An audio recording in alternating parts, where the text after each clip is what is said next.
ইসলাম আপনাকে পরকালে জাহান্নামের ভয়াবহ আগুন থেকে হেফাজত করবেন, জাহান্নামের গর্ত থেকে বের করে জাহান্নামের ধারে কাছ থেকে আপনাকে টেনে জান্নাতে ঢুকিয়ে দেওয়ার জন্য আপনার জিম্মা নিয়েছেন ইসলাম।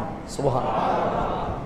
আবার দুনিয়াতে শিশু, কৈশোর, যুবক, বৃদ্ধ, এইভাবে কবরে যাওয়ার পর্যন্ত মানুষের জীবন যাতে নিরাপদ থাকে, মানব জাতির আপাদ মস্তকের নিরাপত্তার জিম্মা নিয়েছেন ইসলাম। এখন কন্ডিশন হলো আপনি ইসলামের মধ্যে আছেন কিনা। আপনি যদি ইসলামের মধ্যে থাকেন, আপনার জীবনও নিরাপদ, আপনার পরিবারও নিরাপদ। ইসলামের বিধিবিধানের উপর যদি আপনি চলেন, আপনার জীবন সুন্দর, পাশাপাশি পরকালে আপনার জন্য মুক্তি, আল্লাহর নিয়ামত অপেক্ষা করছে। সুবহানাল্লাহ। তেমনই একটা বিষয় হচ্ছে মদ। এই যে শরাব, মদ পান করা, ইসলামের মধ্যে আমি যখন কোরআন হাদিস রিসার্চ করে দেখলাম, এত মারাত্মক জঘন্য একটি পাপ এই মদ পান করা। নাউজুবিল্লাহ বলেন।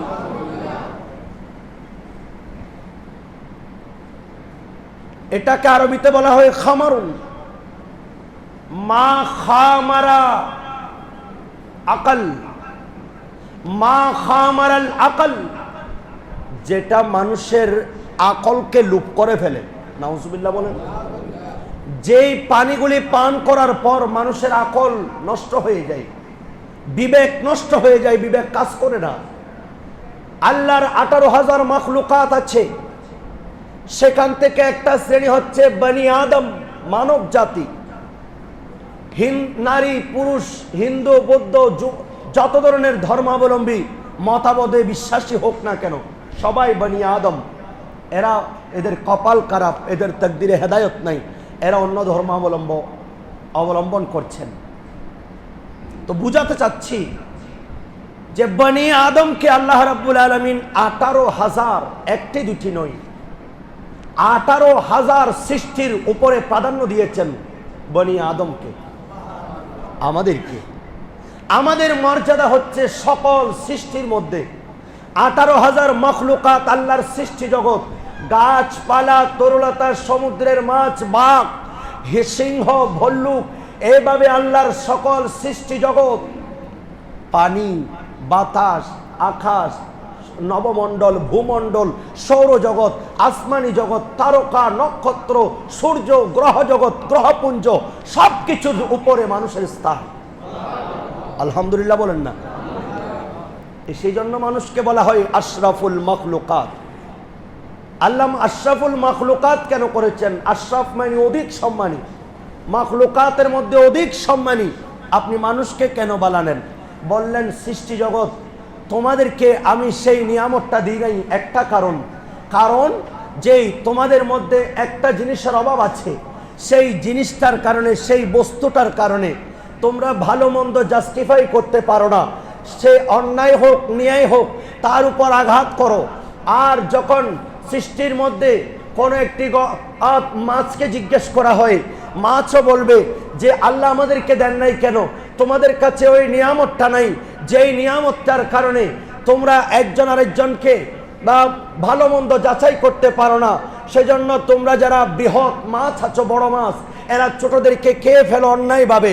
এই আকলটা না থাকার কারণে আর বনি আদমকে সেই নিয়ামত দেওয়া হয়েছে যেটার নাম হচ্ছে আকল, যেটার নাম হচ্ছে বিবেক। এই বিবেকের কারণে মানুষের মর্যাদা 18,000 মাখলুকাতের উপরে, আর কোন সৃষ্টির মধ্যে নেই। এখন এই আকলটা নষ্ট হয়ে যায়, এই আকলটা লুপ পেয়ে যায়, এই আকল গায়েব হয়ে যায়। এই আকলকে হারিয়ে ফেলে মানুষ যখন মদ পান করে। নাউজুবিল্লাহ বলেন। আল্লাহর নবী, সাহাবায়ে কেরাম, আল্লাহ রাব্বুল আলামিন ইসলামের প্রাথমিক যুগে মদকে হালাল করেছেন। অন্যান্য আম্বিয়া কেরামের যুগে মদ যদিও বা হালাল ছিল, এই ধরনের মদ না। এই যে আজকে ইয়াবা, আফিম, গাঁজা, ফ্যান্সিডিল, হেরোইন, এই ধরনের এগুলি নয়। তারা খেজুর থেকে, আঙ্গুর থেকে, মধু থেকে, পানীয় থেকে তারা সিরকা বানাতো। এই সিরকাগুলি ইসলামের প্রাথমিক যুগে জায়েজ ছিল। আর আল্লাহ রাব্বুল আলামিন বনি আদমকে যখন সৃষ্টি করলেন, যে এই বনি আদমের সবচেয়ে প্রিয় বস্তুতে পরিণত হয়েছে এই মদ, এই শরাব। এখন আল্লাহ রাব্বুল আলামিন, যেহেতু আল্লাহ ভালো জানেন এগুলি মানব জাতির জন্য বড় ক্ষতিকর, এর প্রভাব বড়ইটা ভয়ানক, যার কারণে আল্লাহ বলেন আমার বনি আদমকে ধ্বংস থেকে তাদেরকে সেভ করতে হবে। আল্লাহ রাব্বুল আলামিন প্রথমে এই মদ সম্পর্কে একটু বললেন, আবার পরবর্তী আরেকটু বললেন, আবার পরবর্তী আরেকটু বলে একেবারে আল্লাহ সরাসরি মদকে হারাম করে দিয়েছেন। কোনো একজন মানুষ অভ্যস্ত, তাকে যদি হঠাৎ করে বলা হয় সেই এটা নিজেকে কন্ট্রোল করতে পারবে না, আল্লাহ বনি আদমের প্রতি দয়া প্রদর্শন করে আস্তে আস্তে ধারাবাহিকভাবে প্রথমে মদের অপকারিতা বর্ণনা করলেন, মদ খেলে কি হয় সেগুলি বর্ণনা করলেন, এরপরে সরাসরি আল্লাহ হারাম করে দিয়েছেন। সুবহানাল্লাহ। আল্লাহর কোরআন বলছেন সূরা বাকারার 219 নম্বর আয়াতে আল্লাহ বলেন বিসমিল্লাহির রহমানির রহিম ইয়াসআলুনাকা আনিল খামারি ওয়াল মাইসিরি কুল ফীহিমা ইসমুন কাবীরুন। আল্লাহ রাব্বুল আলামিন বলেন, হে নবী, আপনাকে আপনার উম্মতরা জিজ্ঞেস করবেন মদ কি, জুয়া কি, মদের ব্যাপারে জিজ্ঞেস করবেন, জুয়ার ব্যাপারে জিজ্ঞেস করবেন, তাস খেলার ব্যাপারে আপনাকে জিজ্ঞেস করবেন। আপনি নবী নবুয়তের জবান দিয়ে বলে দিন এই দুটির মধ্যে বড় মারাত্মক গুনাহ, বড় বড় গুনাহ রয়েছে। ওয়া মানাফিউ লিন্নাসি, শুধু সামান্য মানুষের যদিও বা উপকার আছে, সামান্য সামান্য উপকার, যেমন মানুষের সময় কাটতেছে। আগে প্রথমে আল্লাহ রাব্বুল আলামিন মদকে এমনভাবে পৃথিবীবাসীর কাছে উপস্থাপন করছেন, আল্লাহ বলেন হা হা এই মদ তোমরা যে পান করছো, আমি সরাসরি বলছি না এখানে কোনো ক্ষতি আছে, এটার ক্ষতিটা বড় মারাত্মক, এটার প্রভাবটা বড় মারাত্মক, এর ক্ষতিটা বড় ভয়ানক, কিন্তু সামান্য আল্লাহ বলেন উপকারিতা আছে, মানুষকে একটু সান্ত্বনা দিচ্ছে। ওয়া ইসমুহুমা আকবারু মিন নাফিহিমা, আল্লাহ বলেন এর উপকারের চেয়ে অপকার বেশি। নাউজুবিল্লাহ বলেন। মদ এমন ভাবে আল্লাহর সৃষ্টির কাছে উপস্থাপন করতেছেন, সরাসরি আল্লাহ চাইলে বলে দিলে এখানে কেউ নিষেধ করতে পারতো না। আল্লাহ পর্যায়ক্রমে বান্দাদের উপর আগে প্রথমে মদের অপকারিতা বর্ণনা করছেন। এই যে তোমরা মদ, এটাকে আজকে পান করে তোমরা আনন্দ উপভোগ করছো, এটাকে তোমরা নিয়ামত মনে করছো, এই মদ উপকার আছে সামান্য, তবে এটার উপকার তোমরা যদি অপকারটা জানতে, উপকারের চেয়ে অপকার 1000 গুণ বেশি, সেজন্য এটা তোমাদের জন্য নিষেধ। সুবহানাল্লাহ। ফেরেশতারা আল্লাহর দরবারে নালিশ করলেন ইদ্রিস আলাইহিস সালাতু ওয়াস সালামের যুগে, যে হে আল্লাহ, আপনি এই যে বনি আদমকে যখন সৃষ্টি করছেন, আপনি আমাদের কাছ থেকে পরামর্শ নিয়েছেন, ইন্নী জাইলুন ফিল আরদে খলিফা, আমি পৃথিবীতে আমার প্রতিনিধি পাঠাবো। ফেরেশতারা বললেন ক্বালু আতাজআলু ফিহা মান ইউফসিকুদ দিমা, আপনি কি এমন কাউকে আপনি সেখানে প্রেরণ করবেন যারা সেখানে গিয়ে রক্তপাত করবে? ফেরেশতারা তখন আল্লাহ বলছেন, ফেরেশতারা আমি যা জানি সেটা তোমরা জানো না। তখন আল্লাহর দরবারে নালিশ করছেন ইদ্রিস আলাইহিস সালাতু ওয়াস সালামের যুগে, হে আল্লাহ, এই যে আপনি দেখুন এই সকল মানুষগুলি এরা মদ পান করছে, একজন আরেকজনের উপর মারামারি হানাহানি করছে, আপনি তাদের বিরুদ্ধে ফয়সালা কি করবেন? আল্লাহ বলছেন তাদেরকে 3টা জিনিস দেওয়া হয়েছে, যেই জিনিসগুলি আমি অন্য কাউকে দিই নাই। সেটা হচ্ছে 1 নম্বর গুসা অর্থাৎ ক্রোধ, মানুষকে রাগ দেওয়া হয়েছে। আরেকটা হচ্ছে শাহাওয়াত, মানুষকে কাম প্রবৃত্তি দেওয়া হয়েছে, সেক্স পাওয়ার দেওয়া হয়েছে।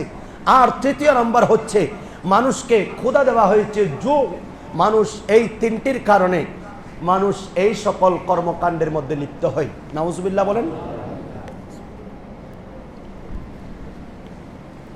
ফেরেশতারা আরজ করলেন, আল্লাহ এই তিনটাও যদি আমাদেরকে দেন, আমরা নাহনু নুসাব্বিহু বিহামদিকা, আমরা আপনার প্রশংসা করি, আপনার তাসবিহ পাঠ করি, আপনি এই তিনটাও যদি আমাদেরকে দেন, আমরা কখনো এই ধরনের খারাপ কাজে মারামারিতে লিপ্ত হব না। নাউজুবিল্লাহ বলেন। ফেরেশতারা আল্লাহর দরবারে যখন অভিযোগ করলেন, আল্লাহ বলেন ঠিক আছে, তোমাদের মধ্য থেকে ফেরেশতা নির্বাচন করো, আমি তাদেরকে এই তিনটি দিব, খোদা দিব, আমি তাদেরকে শাহাবাত দিব, আমি তাদেরকে আমি রাগ দিব, এই তিনটি দিয়ে আমি তাদেরকে জমিনের মধ্যে প্রেরণ করব। দুজন ফেরেশতা নির্বাচন করলেন, একজনের নাম হারুত, আরেকজনের নাম মারুত। আল্লাহর কোরআন বলছেন বেবাবিলা হারুত ওয়া মারুত, এই হারুত এবং মারুত দুজন ফেরেশতা বাবেল শহরের মধ্যে তাশরীফ নিয়ে গেলেন। এই দুজন ফেরেশতারা এমন ভাবে মানুষের কাছে কাজী হিসাবে বিচার আচার করছেন, যত ধরনের বিশৃঙ্খলা আছে সবকিছু আইন আদালত এমন ভাবে তারা বিচার আচার করছেন, মানুষ তাদের উপর সন্তুষ্ট। এভাবে করতে করতে মাগরিবের সময়, সন্ধ্যার সময় তারা আল্লাহর ইসমে আজম যখন পাঠ করেন, এই ইসমে আজম পাঠ করার কারণে এরা আসমানে উঠে যায়, আবার সকালে নামে, সারাদিন মানুষের বিচার আচার করে। এভাবে করতে করতে একদিন এক মহিলা যার নাম জোহরা, এই মহিলাটা আসলো স্বামীর বিরুদ্ধে নালিশ নিয়ে। বললেন তাকে, এই ফেরেশতারা যখন এই মহিলাকে দেখলো তাদের মনে খারাপ খেয়াল আসলো, বললেন তোমরা আমাদের প্রস্তাবে রাজি হয়ে যাও, তুমি আমাদের সাথে থেকে যাও, তোমার স্বামীকে তুমি তালাক দিয়ে দাও। বললেন আমার স্বামী রাগান্বিত, আমার স্বামী আমাকে হত্যা করবে। বললেন ঠিক আছে, আমি আপনাদের শর্তে রাজি আছি, আমার যে কোনো একটা আপনাকে শর্ত মানতে হবে। প্রথম নাম্বার হচ্ছে আমি যেই মূর্তির পূজা করি আপনারা দুজনকে সেই মূর্তির পূজা করতে হবে। দ্বিতীয় নাম্বার বললেন যেহেতু আমরা আল্লাহর ফেরেশতা, আমরা কখনো আল্লাহ ছাড়া কাউকে শরীক করতে পারবো না, আল্লাহর সাথে কাউকে আমরা মুশরিক হতে পারবো না, আমরা কাউকে শরীক করতে পারবো না। তখন ফেরেশতারা বললেন তাহলে দ্বিতীয় অপশন বলো। মহিলা দ্বিতীয় অপশন বললেন, তাহলে আপনারা একটা কাজ করেন, আপনারা যেই ইসমে আজমগুলি শুনেন আপনারা পড়ে পড়ে আসমানে চলে যান, ওইগুলি আমাদেরকে শিক্ষা দেন। বললেন না না, এগুলি আল্লাহ প্রদত্ত আমাদের বিশেষ গোপনীয় কতগুলি ইসিম, এগুলি আমরা পড়ে আসমানে চলে যাই, এটাও আমরা আল্লাহর আমানতকে আমরা খেয়ানত করতে পারবো না, এগুলাও দিতে পারবো না। এভাবে তৃতীয় নাম্বার বললেন, তাহলে তৃতীয় পন্থা কি? বললেন তৃতীয় নাম্বার হচ্ছে আমাদেরকে তাহলে আমার স্বামীকে হত্যা করুন। এভাবে যখন বললেন হত্যা করা এটা কোনো ফেরেশতাদের কাজ নয়, এইভাবে হত্যা করা, মানুষ একজনকে আরেকজন হত্যা করে, এটা বনি আদমের কাজ। বলেন তাহলে এই কাজটাও আমরা করতে পারবো না। বললেন চতুর্থ অপশন, এই 4 নাম্বার অপশন যদি পালন করেন আমি আপনাদের প্রস্তাবে রাজি হয়ে যাব। ওই মহিলা বললেন তাহলে আপনারা এই মুহূর্তে শরাব মদ পান করেন। বললেন হ্যাঁ ঠিক আছে, আমরা সেটা কবুল করলাম, আমরা মদ পান করলাম। এই দুইজন ফেরেশতা হারুত এবং মারুত যখন মদ পান করলো তাদের বিবেক লোপ পেয়ে গেল, তারা সব কিছু ভুলে গেল, আর মুহূর্তের মধ্যে আল্লাহকে সাজদাও আল্লাহর সাথে তাদের দেবতাকে শরীক করলো, তারা মুশরিক হয়ে গেল, স্বামীকে হত্যা করে তারা মকতুল হয়ে গেল, হত্যাকারী হয়ে গেল। তৃতীয় নাম্বার তারা ইসমে আজম মহিলাকে বলে দিল, একটার কারণে তিনটাই তারা নির্দ্বিধায় করতে পেরেছে। সেজন্য আল্লাহর নবী বলেন কুল্লু মুসকারিন হারাম, প্রত্যেকটা নেশা জাতীয় বস্তু হারাম। একটা খেলে মানুষের বিবেক যখন লোপ পায়, সব পাপের মূল হচ্ছে এই মদ পান করা। চিৎকার দিয়ে বলুন নাউজুবিল্লাহ। করেছে একটা অপরাধ, বাকি সবকিছু অটোমেটিক হয়ে গেছে। সেজন্য মদ পান এটা কত মারাত্মক। একবার খেয়েছে, একটু পান করেছে, সাথে সাথে সব শেষ।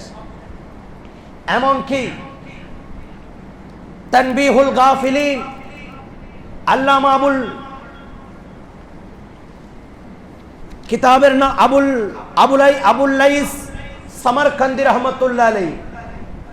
এই উনি ওনার কিতাবের মধ্যে বলছেন যে মদ পান করা, মদ আল্লাহ রাব্বুল আলামিন 4 শ্রেণীর লোককে, আল্লাহর নবী বলেন আল্লাহ এদের কাছ থেকে জান্নাতকে 500 বছরের দূরত্ব রাখবেন। নাউজুবিল্লাহ বলেন। 1 নম্বরে যারা বখিল, কৃপণ, আল্লাহর রাস্তায় দান করতে যাদের অন্তর কাঁপে, এই সকল বকিল এরা কখনো জান্নাতের সুগন্ধ পাবে না। জান্নাতের সুগন্ধ 500 বছরের দূরত্ব রাস্তা থেকে শোনা যায়, তাহলে এই 500 বছরের দূরত্বের মধ্যে তাদের স্থান হবে না। নাউজুবিল্লাহ বলেন। দ্বিতীয় নম্বর যারা মান্নান, খোটা দানকারী, খোটা দানকারী, তোমার কারণে তুমি আজকে আমার কারণে ভাত খাচ্ছ, আমার কারণে টাকা ইনকাম করতে পারছো, আমার কারণে আজকে তুমি 10 তলা বিল্ডিং এর মালিক হয়েছো, এই ধরনের খোটা যারা দান করে, উপকার করে, উপকারকে দেখিয়ে দেয়, এই সকল মানুষগুলি জান্নাতের সুগন্ধ পাবে না। তৃতীয় নম্বর যারা মদ পান করবে, এই মদ পানকারী জান্নাত থেকে 500 বছরের দূরত্ব থাকবে। চতুর্থ নম্বর মা বাবার অবাধ্যকারী সন্তান, যারা মা বাবার সাথে বিয়াদবি করেছে। আওয়াজ দিয়ে বলেন নাউজুবিল্লাহ। আল্লাহর নবী বলেন, রাসূল পাক হযরত ইবনে মাসউদ রাদিয়াল্লাহু তাআলা বর্ণিত, ইনি বলেন আল্লাহর নবী 10 শ্রেণীর মানুষের উপর লানত দিয়েছেন। আল্লাহর নবী বলেন এই মদের সাথে সম্পৃক্ত 10 শ্রেণীর মানুষকে আল্লাহর নবী লানত দিয়েছেন। প্রথম নাম্বার যারা মদের নির্যাস তৈরি করে, মদের উপকরণ একত্রিত করেন। দ্বিতীয় নাম্বার যারা মদ প্রস্তুত করে। তৃতীয় নাম্বার যারা মদ পান করে। চতুর্থ নাম্বার যারা মদ সরবরাহ করে। পঞ্চম নাম্বার যারা মদ বহন করে নিয়ে যায়। 5 নাম্বার যারা একজন আরেকজনকে মদ পান করায়। ষষ্ঠ নাম্বার যারা মদ যার জন্য বহন করে নিয়ে যায়। সপ্তম নাম্বার যারা মদ বিক্রয় করে। অষ্টম নাম্বার যারা এই মদের লভ্যাংশ যারা ভোগ করেন। চতুর্থ নাম্বার যে মদ ক্রেতা। এরপরে দশম নাম্বার হচ্ছে মদ বিক্রেতা। সকলের উপর আল্লাহর লানত বর্ষণ করেছেন আল্লাহর নবী। চিৎকার দিয়ে বলেন নাউজুবিল্লাহ। আবুল্লাইস সামারকান্দি রহমতুল্লাহ আলাইহি বলছেন যে তোমরা এই মদ থেকে এমন ভাবে দূরে থাকো, কারণ এই মদ তোমাদেরকে নিতে নিতে যখন তোমরা এই যারা শরাব পান করে তাদের শরীর দিয়ে এত বেশি দুর্গন্ধ বের হয়, তোমরা তাদেরকে দেখতে যাবে না, তাদেরকে দেখলে সালাম দিবে না, তারা যখন অসুস্থ হয়ে যায় তাদের দেখাশোনা করবে না, এমনকি তাদের জানাজায় উপস্থিত থাকবে না। আর একটু বড় করে বলেন নাউজুবিল্লাহ। আল্লাহর নবী বলেন যারা মদ পান করে কিয়ামতের ময়দানে তাদের জন্য, তারা যখন উদিত হবে, তাদের জন্য কবর থেকে যখন উঠানো হবে, তাদের শরীর দিয়ে এমন বেশি দুর্গন্ধ বের হয়, তাদের শরীর দিয়ে এত বেশি দুর্গন্ধ বের হয়, কোন ফেরেশতারা কোন মানুষ তাদের কাছে দ্বারা যেতে চায় না। তাদের চেহারাগুলি একেবারে বিভৎসতাকে কুৎসিত, তাদের চোখগুলি সবুজ হয়ে যায়, তাদের জিহ্বাটা বের হয়ে বক্ষ পর্যন্ত নেমে যায়। এই জিহ্বা দিয়ে লালা বের হয়, যেই লালাগুলি দিয়ে এত বেশি দুর্গন্ধ বের হয়, কোন ফেরেশতারা তার সামনে থাকে না, তাকে লানত দিতে থাকে। এভাবে আল্লাহর নবী রাহমাতুল লিল আলামিন হযরতে ওসমান গনি রাদিয়াল্লাহু তাআলা বলেন তোমরা মদ পান থেকে বিরত থাকো, কেননা মদ্যপায়ীর শরীর দিয়ে এত বেশি দুর্গন্ধ বের হয়, একজন মুমিন এবং একজন সারাবি কখনো এক হতে পারবে না। অর্থাৎ তার ভেতরে ঈমান এবং মদ দুটো একসাথে প্রবেশ করতে পারবে না। যখন ঈমান প্রবেশ করবে সেই কখনো মদ পান করতে পারবে না, সেই যখন শরাব পান করবে তার থেকে ঈমান চলে যায়। নাউজুবিল্লাহ। ইন্না মিন আশরাতিস সাআ, কিয়ামতের কয়েকটি আলামতের মধ্যে একটি আলামত হচ্ছে আইয়ুরফাল ইলমু, এলম উঠে যাবে। কোরআন হাদিসের চর্চা থাকবে না, শুধু মন গড়া কিচ্ছা কাহিনী শোনার জন্য মানুষ আকৃষ্ট থাকবে। দ্বিতীয় নাম্বার, ওয়ায়াজহারাল জাহালু, মূর্খতা বৃদ্ধি পাবে। ঘরে ঘরে শিক্ষার কোনো মূল্যায়ন থাকবে না। জ্ঞানী মানুষদেরকে তুচ্ছ-তাচ্ছিল্য করবে, জ্ঞানী মানুষদেরকে নিচু শ্রেণীতে পরিণত করে দিবে, জ্ঞানের কোনো মূল্য থাকবে না। জেহালত বৃদ্ধি পাবে। ওয়ায়ুশরাবাল খামারু, বেশি বেশি মানুষ মদ পান করবে। ওয়ায়াজহারা জেনা, আর জেনা ব্যভিচার বৃদ্ধি পাবে। নাউজুবিল্লাহ বলে। এই চারটি যখন বেশি দেখবে তখন তোমরা জাহান্নামের সেই ভয়াবহ আগুন এবং তোমরা আল্লাহ তোমাদের কাছে যে ওয়াদা করেছেন অর্থাৎ ইসরাফিল আলাইহিস সালাতু ওয়াস সালাম এর সিঙ্গার ফুৎকারের মাধ্যমে তোমরা কিয়ামতের অপেক্ষা করো। নাউজুবিল্লাহ বলেন। রাসূল পাক সাল্লাল্লাহু আলাইহি ওয়াসাল্লাম বলেন, উম্মত যখন শরাবী ব্যক্তি মদ পানকারী ব্যক্তি কবর থেকে উঠবে, তাদের শরীর দিয়ে দুর্গন্ধ বের হয়ে যাবে, তাদের ধারে কাছে মানুষ আসবে না। শুধু তাই নয়, তাদের গলার মধ্যে তাদের চেহারাগুলি বিকৃত থাকবে, তাদের গলার মধ্যে সেই মদের পেয়ালাটা ঝোলানো থাকবে যেই বাটির মধ্যে করে তারা মদ পান করত। শুধু তাই নয়, তাদের চামড়া এবং গোশতের মাঝখানে সাপ বিচ্যুতে পরিণত থাকবে। শুধু তাই নয়, আগুনের এক জোড়া জুতাও তাকে পরিধান করে দেওয়া হবে। এই জুতাগুলি যখন তাদেরকে পরিধান করে দেওয়া হবে তখন তাদের মাথার মগজগুলি ঠকবক করে জ্বলতে জ্বলতে তাদেরকে জাহান্নামের গর্তে টেনে টেনে নিয়ে যাওয়া হবে। বিজ্ঞান অনেক রিসার্চ করেছে এই মদকে কেন নিষেধ করেছেন। আজকে ওয়ার্ল্ড ওয়াইড বিভিন্ন কান্ট্রিতে আপনারা দেখতে পাচ্ছি এই মদটাকে একটি ফ্যাশন হিসাবে গ্রহণ করেছে। ইহুদি খ্রিস্টানদের এই কালচারগুলি দেখে দেখে বিধর্মীদের আমাদের মুসলিম উম্মাও অ্যাডিক্টেড হয়ে যাচ্ছে, তারাও আসক্ত হয়ে যাচ্ছে। অথচ দীর্ঘ বছর পর মুসলিম বিজ্ঞানীরা রিসার্চ করলো কেন রাসূলুল্লাহ মদকে নিষেধ করেছেন। বললেন এই মদ যখন মানুষ সর্বপ্রথম মুখে দেয়, মুখে দেওয়ার সাথে সাথে তাদের মধ্যে যেই ঝাঁঝালা একটা পরিবেশ সৃষ্টি হয়, এই ঝাঁঝালা পরিবেশটা তার মুখের মধ্যে যেই লালাটা আছে, যেই লালাটা যে ফ্লোরাটা মানুষের খাবারের হজম শক্তি বৃদ্ধি করে, সেই ফ্লোরাটা নষ্ট হয়ে যায়। সর্বপ্রথম এই মদ মানুষের হজম শক্তির মধ্যে অর্থাৎ দাঁতের ফ্লোরার মধ্যে এই লালার মধ্যে যখন আঘাত করে মানুষের হজম শক্তি চলে যায়। নাউজুবিল্লাহ বলেন। দ্বিতীয় নাম্বার, এই মদ যখন মানুষ পান করে কণ্ঠনালী দিয়ে, কণ্ঠের মধ্যে এক ধরনের পাতলা একটা আবরণ থাকে, যে আবরণটা মানুষকে খাদ্য গ্রহণ করতে সহায়তা করে, মানুষের খাবারের রুচি, মানুষের খাবারের স্বাদ, যেই আবরণটা মানুষের ঠিক রাখে।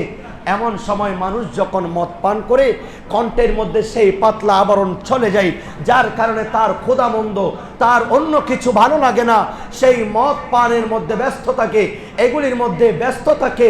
আল্লাহর নবী সেজন্য মদকে হারাম করে দিয়েছেন। রাসূলুল্লাহ সাল্লাল্লাহু আলাইহি সাল্লাম যখন মদের ব্যাপারে এইভাবে আয়াতে কারিমা, 3টা আয়াতে কারিমা নাজিল হয়েছে, এই আয়াতে কারিমাগুলি যখন তিলাওয়াত করলেন, সাহাবায়ে কেরামদেরকে নির্দেশ দিয়েছেন তোমরা মদের পাত্র পর্যন্ত ভেঙে ফেলো, যেই পাত্রের মধ্যে তোমরা মদ পান করতে, কারণ সেটা যখন দেখবে তোমাদের মদের কথা চিন্তা হবে। সেজন্য এই হুকুম জারি হওয়ার পরের দিন দেখা গেল মক্কার অলিতে গলিতে মদের সাইলাপ হয়ে গেছে। পরিবারের মধ্যে যেই সকল শরাবগুলি জমা ছিল সব কিছু সাহাবায়ে কেরাম রাস্তার মধ্যে ঢেলে রাসূলুল্লাহ সাল্লাল্লাহু আলাইহি সাল্লাম অনেককে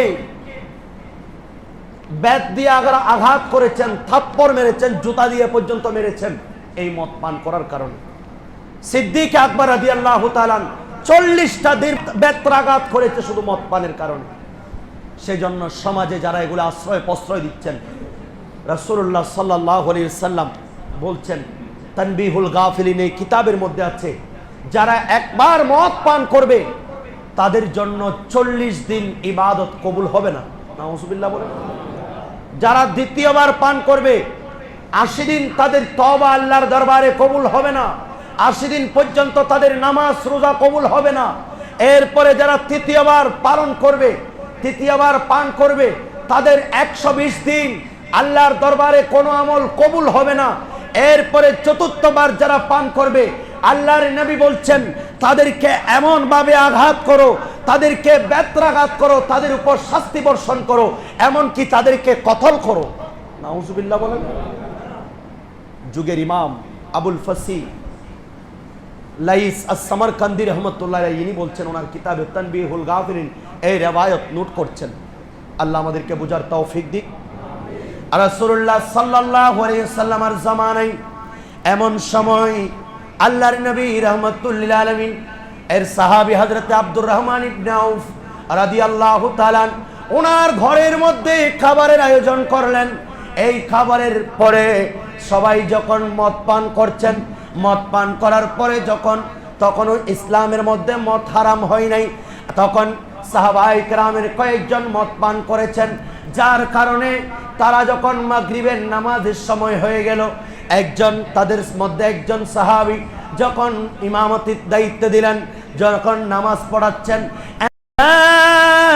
আইয়ুহাল্লাযীনা আমানু ইন্নামাল খামারু ওয়াল মাইসিরু ওয়াল আনসাবু ওয়াল আজলামু রিজসুম মিন আমালিশ শাইতানি ফাজতানিবুহু